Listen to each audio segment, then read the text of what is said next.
In Creo Parametric, an external copy geometry feature has a follow surface option so that your geometry moves along with any flattened sheet metal part. Let's take a look at how to do that. In my part over here, I have a single body, I have an extruded wall, and then I have a pattern of a group of features. The group consists of a hole that I want to place a helicoil in, and also a coordinate system for locating the external copy geometry feature.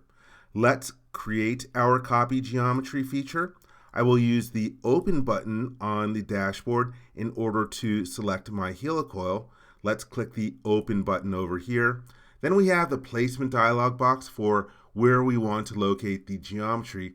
The default option is selected, which will locate my helicoil at the origin of the part. That's not what I want. I'm going to use the coordinate system option to select a coordinate system from the helicoil and the coordinate system from the local group. Here is the follow surface option. This first time, I'm going to leave that unchecked to show you the result of that. Let's click the OK button out of here. Now, a couple other things. I have a removed body in the helicoil. I'm going to go to the References tab. Rather than just bring in the whole model, I'm going to select that. I just want the body from the helicoil part brought in.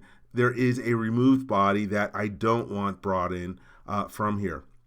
So let's go to the Options tab next. And we see that there are a bunch of new options in Creo Parametric 7.0 for including different properties in here. If I want to, I could say, hey, let's not bring in any construction bodies. And so that is good. Normally, I would change the name of the copy geometry feature, but let's just hit the check mark over here.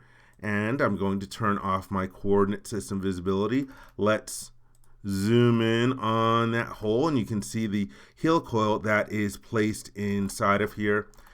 If I go to the bodies folder, you can see that the body has the external copy geometry feature. Let's select the copy geometry and then click pattern. Right now we are getting a reference pattern to place it in all the holes in the pattern. That's good. I will hit the check mark. And you can see that now we have individual bodies for each one of those helicoils that are brought in. So I'm happy with this, and I decide, hey, let's create our flat pattern for the part. And we can see the preview of it flattening. Hit the check mark. Oh, there they are. They are still staying in space relative to the flattened model. That's not what I want. I want these helicoils to move along with the flattening. So let's delete the flat pattern feature. Click the OK button. And again, we can see our helicoils in there.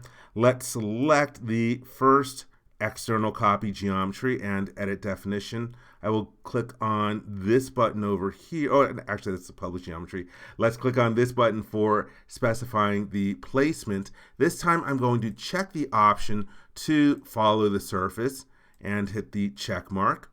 Our model regenerates. Let's now go back to our flat pattern feature and then hit the check mark.